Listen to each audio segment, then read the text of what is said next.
Hi, I'm Cynthia and you are watching Vantage Point. This episode, we are recording from the sidelines of the international conference to highlight on the plight of the Rohingyas. Now, for decades, the Rohingyas have been subjected to severe discrimination and persecution. This Muslim minority community, they live in the Arakan region in western Myanmar, and they are not recognized as citizens. They have no rights, they can't work, they have no access to education or healthcare. Basically, they are refugees in their own country, and they are mostly living in absolute poverty. And recently in June, violence erupted in this region and forcing hundreds of thousands of Rohingyas to flee for safety, and most of them have gone to neighboring countries, Bangladesh, Thailand, and even so in Malaysia. Now, we are not keeping silent about this, so here we are today to talk about this issue and have two guests who are Burmese themselves. I'm very happy for you guys to be here. Firstly, I'd like to introduce the person next to me is Mr. Nurul Islam. He is the president of the Arakan Rohingya National Organization based in London. And next to him, we have Dr. Zarni. He is a visiting fellow at the London School of Economics. Thank you so much for being on the show. Now, if I may just want to go to the recent happening, the violence that erupted in June. What exactly happened, and why is it that Rohingya are so severely persecuted in Myanmar? Perhaps Dr. Zarni, you could take that question. The official narrative is that a Rakhine Buddhist woman was raped and brutally murdered by a group of 3 Muslim men out of hatred towards the Rakhine local community. But the recent research done by my colleagues in the country, in the region, they have discovered several major contradictions and actually untruths about this case. First of all, the Burmese medical superintendent who signed under duress the post-mortem report of this Burmese or Rakhine woman stated unequivocally that she was murdered, she was looted, her ears were cut off, earrings and all the jewelry is gone, but she was not raped at all. He said there was no trace through his medical examination of her body of her having been raped before she was murdered. So, and the question then is, why is the Burmese state media, controlled by the Burmese generals, repeatedly reported that this was a heinous rape crime? Okay. Yeah. And secondly, one of the 3 men that were charged with raping and murdering this woman turned out to be a Burmese Buddhist person. Then the question is, why is the Burmese state media presenting the story as if it were Muslim men, raping out of hatred and prejudice against Buddhist community of Rakhine people? And most importantly, and thirdly, the Burmese Buddhist man was found dead in police custody, and the state media conveniently declared he committed suicide in police custody. And Burmese jails are not known for inmates taking their own lives, but not known for inmates being tortured to death during interrogations. And so these are major facts, because they are the pillars of this official narrative that the hate motivated these 3 Muslim men to rape and brutally murder a Rakhine Buddhist woman. And well, the fact was, they're not entirely Muslim, and she was not raped. Okay. And why does the Burmese state keep repeating this narrative that became the trigger of racial violence? Why is there so much hatred towards this community, this minority community? Because we see that the violence that was inflicted, it's a communal violence between the Muslims and Buddhists. It's being overplayed that this is the issue, but we see that the state are supporting the attacks as well. Do you see this as ethnic cleansing? Yeah, this is actually what happened. This is a systematic racism against the Muslim community. If you look at the Rohingya history, then you have first to see it minus Burma. first. You have to look at minus that. That means before the occupation of Arakan by the Burmese, you have to look at 1784.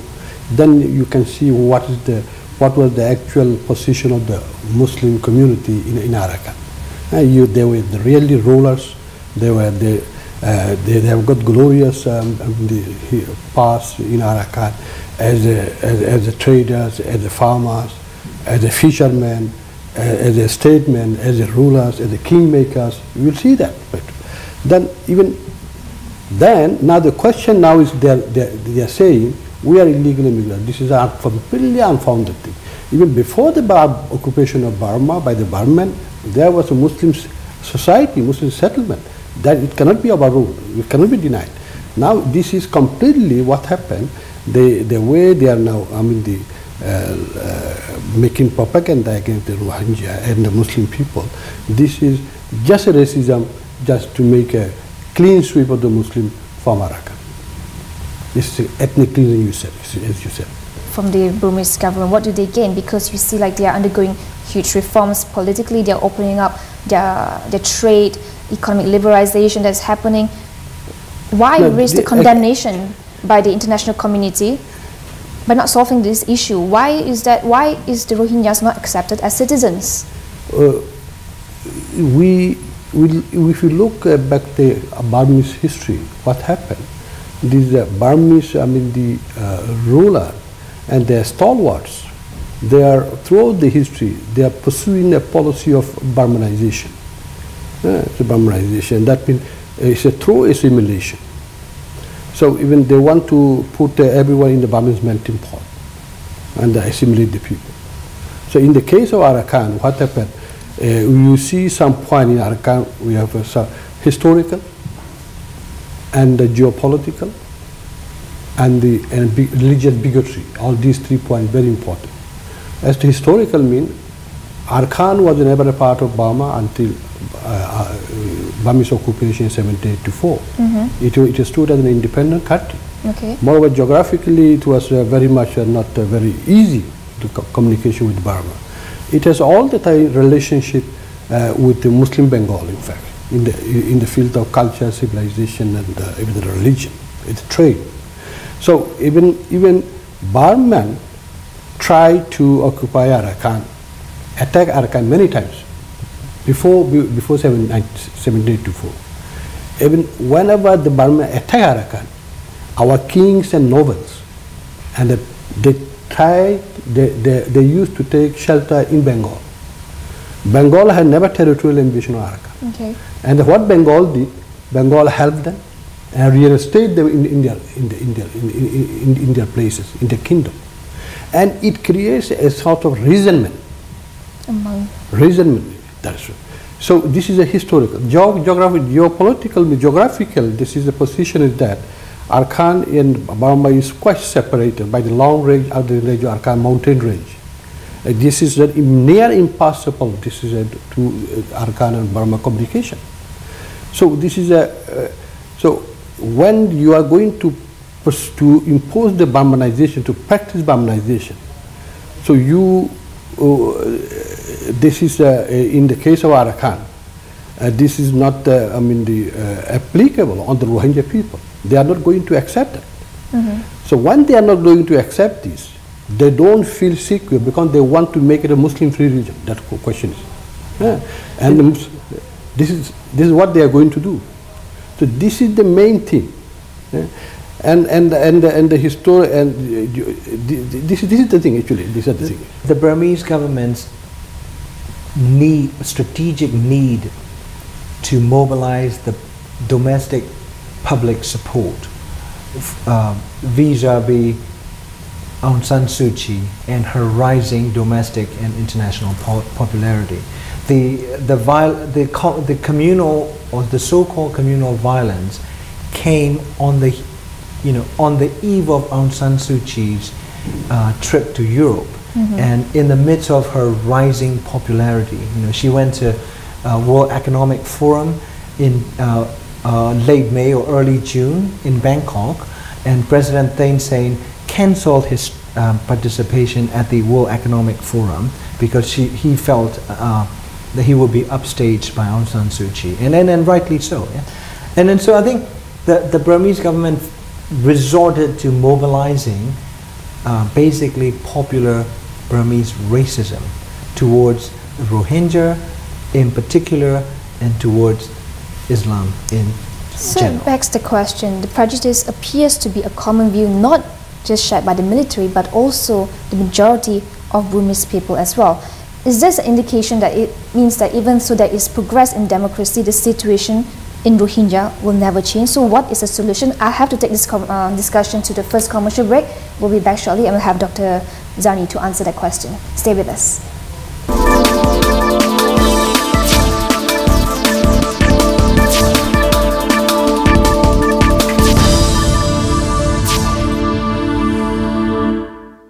Isnin hingga Sabtu. Ini sebuah kotak. Dalam kotak ini semuanya selamat. Tetapi ada yang mahukan lebih daripada kandungan kotak ini. Fikir di luar kotak, cabar normal dan pemikiran bisnes biasa. Rancangan ini padat dengan idea segar menongkah arus konvensional. Pusing-pusing kat tudung ni boleh jadi terbang. Oh, style Yuna dah pula tu kan? Business Alternative. Isnin hingga Sabtu, 11.30 malam di Astrwo Awani. Berita segenap dimensi.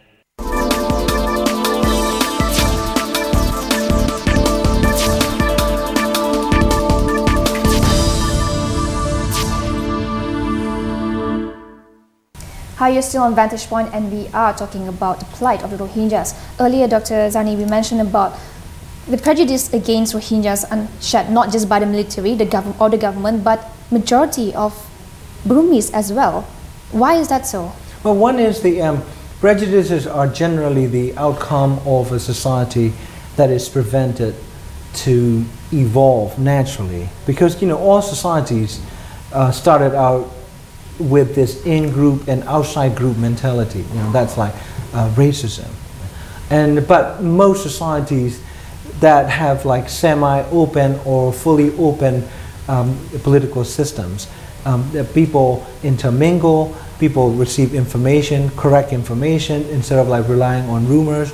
And then, in other words, societies are evolving when political systems are open. So racism, you know, get subject to different views and they get challenged. But in the case of Burma, this is a country that has been closed off from the world for 50 years. You know, when other societies are undergoing changes in their racial view, racial attitude, prejudices.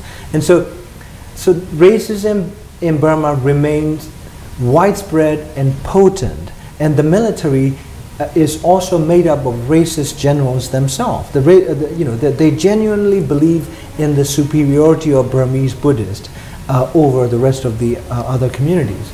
And so this is the most disturbing case of extremely illiberal political leadership, you know, merging with the popular racist majority. That's why I think, you know, even people like Aung San Suu Kyi, who's widely regarded, she has kept silent over this issue. She has not taken an unequivocal and principled, pro-human rights stance when it comes to Rohingya issue. And there are also like a younger generation Burmese dissident leaders from 1988 student uprising, as well as the older generation of Burmese political dissidents, such as U Win Tin, who is co-founder of the National League for Democracy. They, you know, all these dissidents have, in general, ganged up on the Rohingya and say they are not part of Burma. They cannot be, you know, granted basically the human rights. So this is coming from the dissidents. So forget the Burmese generals and how they would treat this population. The Rohingya problem as a whole is ethnic, religious, and political persecution, and this is a long-standing problem. It's a more than, I mean, the 66 decades, more than 6 decades now. So the problem must be resolved first and foremost within the country. This is very important. It must be resolved internally. Internally, this is very important, because you see, these people should be able to live peacefully and honorably with all human dignity and rights within their own country, in their homeland. This is very important. So and this reflects the customary international law, because the natural home, the natural place of an individual is his homeland. So they should be able to live with there. So for these, they should be able, their rights and freedom must be ensured on par with other ethnic groups of the country. This is very important point. Rohingya should be able to live peacefully in their own homeland. Their rights and privileges must be guaranteed by constitution on par with other ethnic groups. How would you see international pressure work in addressing this?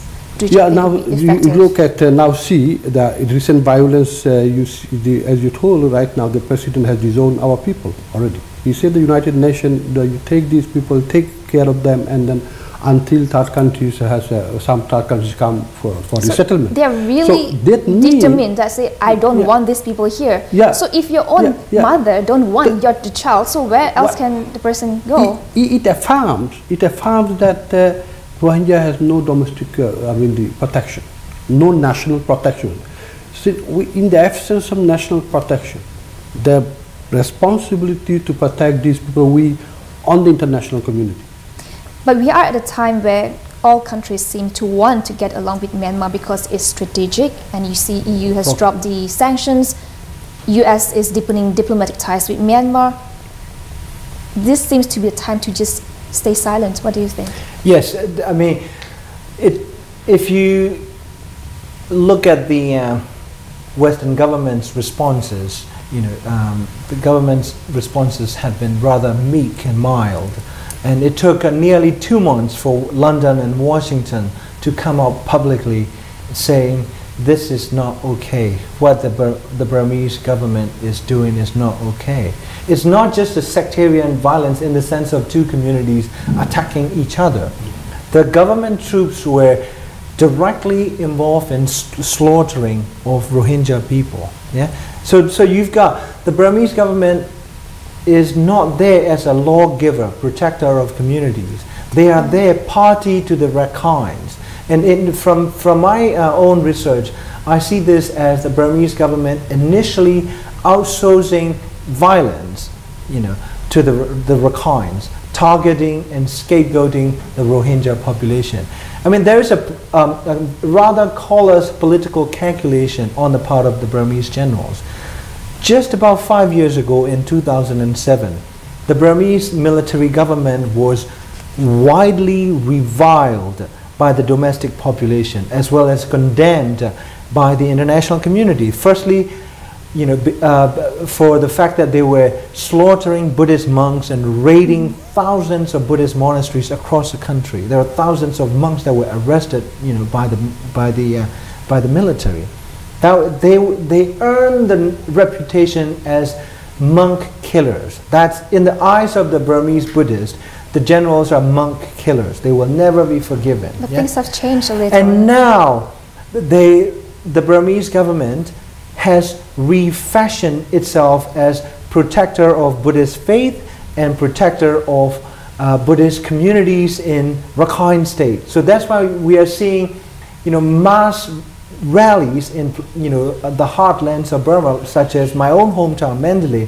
Thousands of monks and local people, Buddhist communities, joining hand, with basically rallying in support of President Thein Sein and say, President Thein Sein, we are fully behind you. We must expel these, non-Buddhist people. We don't want them. See, in 5 years' time, they have been able to refashion themselves from monk-killing regime to defenders of Buddhist faith and protector of Buddhist communities. This is an extremely brilliant political strategy that has been pursued at the expense of 1 million Rohingya people. So you're saying that the Burmese people are in support of the government to get rid of the Rohingyas from their country? Exactly. Okay, so that leaves the question, what can we do as international community? Let's take a look after the break on the ASEAN, because Myanmar will be chairing ASEAN in 2014. And let's look at how nation states across this region can help play a role in maybe finding a solution to the plight of the Rohingyas. Stay with us, we'll come back shortly.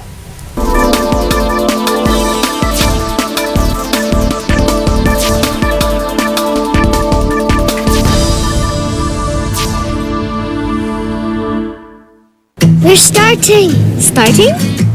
One word to sum up relay. Amazing. Very humbling. Exciting. Fun. Community. Fantastic. It's a dream come true. Emotional. Relay for Life Malaysia is a 16-hour event. So as long as you have one person walking around at any one point, it's cool. It's great to come back year after year, meeting friends, celebrating life. It's a great family day out. You can walk, you can run, you can meet up with your friends, and best of all, you can raise money for the National Cancer Society of Malaysia. I raised 8,000 ringgit. It was fun. At the end of the day, we're here to support the National Cancer Society of Malaysia.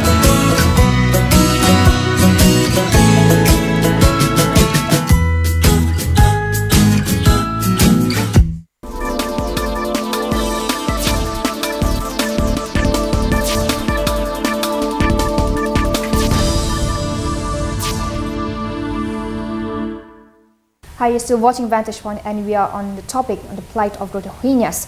Now, Dr. Zarni, I mentioned earlier that Myanmar will be chairing the ASEAN seat in 2014, and we see that ASEAN has always practiced a non-interference policy when it comes to domestic affairs. Do you see that there will be a change this time around in regards to the issues of faced by the Rohingyas? Well, ASEAN, Burma is a member of the ASEAN in 1997. Under the ASEAN Charter, Burma is committed to values of peace, democracy, and promotion of human rights, you see. And also ASEAN has a duty, responsibility for the promotion of, the human rights and protection of the ASEAN people. So, in the case of Rohingya, being part of Burma, they should be looked at as ASEAN people. Rohingyas are ASEAN people. So the ASEAN government, ASEAN member state has an obligation to protect Rohingya rights in Burma. And moreover, the Rohingya problem is not a domestic problem of Burma. Particularly, it's with the refugee and the boat people problem. It affects the whole region. And this it becomes a regional problem, and it warrants a regional solution. This is ASEAN has a very important role to play in this question.